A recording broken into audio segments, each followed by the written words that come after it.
Hey Cakenistas, it's Marisha. It's a Marisha. Who wants spaghetti? Not me. I'm not a big spaghetti person. However, I will eat the mess out of the meatballs and the sauce. Oh, you're having spaghetti? I'm just gonna take all of your sauce and your meat. So I made a spaghetti illusion cake. Of course, you know, my spaghetti cake had to be special with a floating fork. It's even got a little bit of meatball on the fork and an herb. I also have an herb on my fork. If you haven't subscribed, please do so now and then press on the notification bell so that you can get notified. Let's get started. Okay, Cakenistas, here is my cake. This is actually a cake that I've had in the freezer for only a little bit, and I'm going to use it in this video. It was so crummy, so I just said, you know what, this would be perfect for my spaghetti cake. So as you can see, it's 2 layers, and I'm just going to trim the cake to make it like a nice dome. And I do have this cake on a plate because what better to serve spaghetti on than a plate?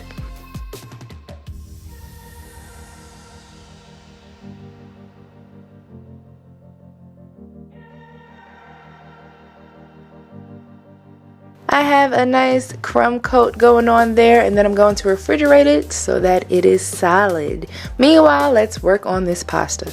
I have a clay extractor here. I actually got this from wish.com, you guys. That was a pretty good deal right there. I'm going to use this gel food color and turn my fondant into a light yellow. And then I'm going to put it into the clay extractor, and I'm not sure if it's called a washer, but the extractor attachment piece that I'm going to use has like a bunch of holes. I figured that this would be good for an angel hair pasta, so that's what I'm going to do. So I'm just testing this out for the first time. It's kind of awkward. I'm like, okay, I just extract a bunch of it out and then I just lay it on there, but that does not look too realistic. So we're going to play around with that. So you can see I'm kind of swiveling it on there, but this was a lot of work. My wrist action had to be on point.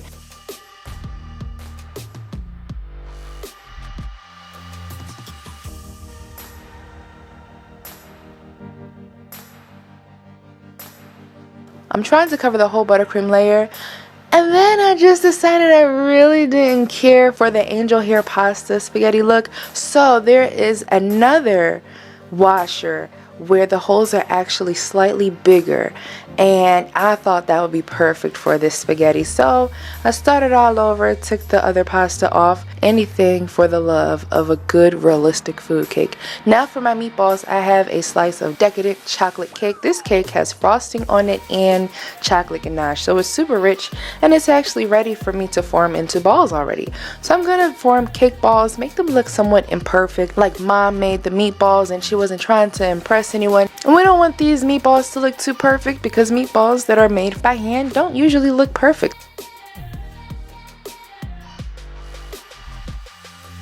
Meatballs generally have color, you know, they're not just all a dark brown. So I went into my freezer and I found some coconut macaroons, and I said, you know what, I'm going to add this to my cake balls. Once I'm content with the look of my meatballs, I'm going to roll them in oil to give them a nice glossy sheen like they just got out of the frying pan.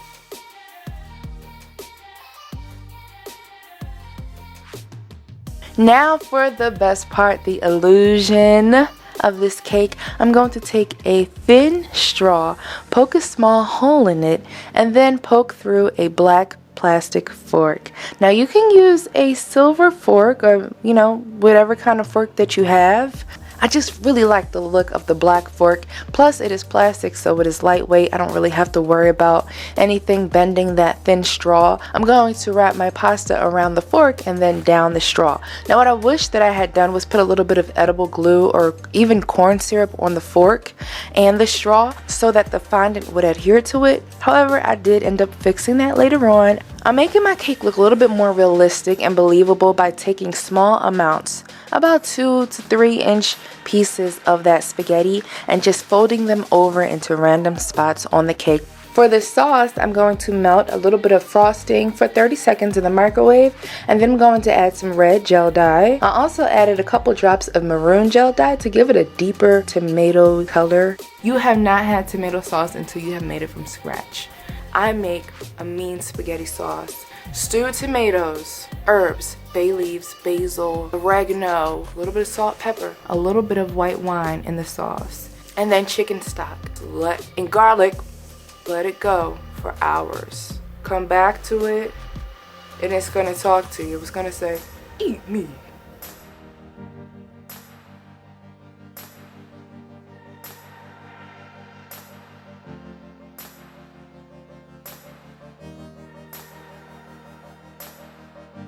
Now I love a little bit of greenery on. Oh, there's my meatball. Don't you leave out my little piece of meatball on my fork. For my Parmesan, I am using a white candy melt wafer. I'm just gonna grate that on top.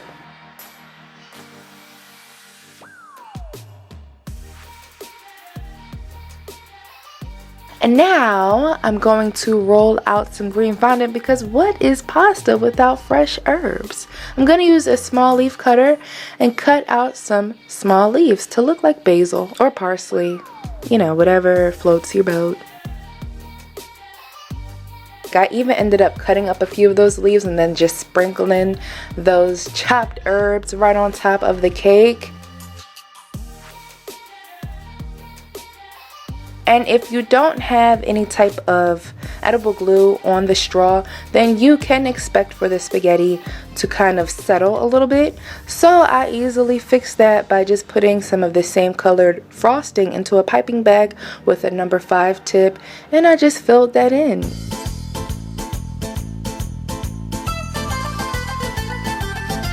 All you have to do now is sit this in front of someone and say, "Ciao, Bella." And they will look at you like you're crazy, but you're gonna walk away with the most confidence, because this cake is awesome sauce. I hope that you guys enjoyed this video. Couture and a spaghetti and meatballs illusion cake. Bye guys. I hope that you guys enjoyed that video. If you love food cakes, guess what? I have a whole bunch of them on my channel now. I'm so excited about that. I'm getting my food cake game all the way up. Tell me down below who in your family makes the best spaghetti. If you make a great spaghetti sauce, what is your secret? I would love to know. I will see you guys in the next video. Bye, Cake Mistas.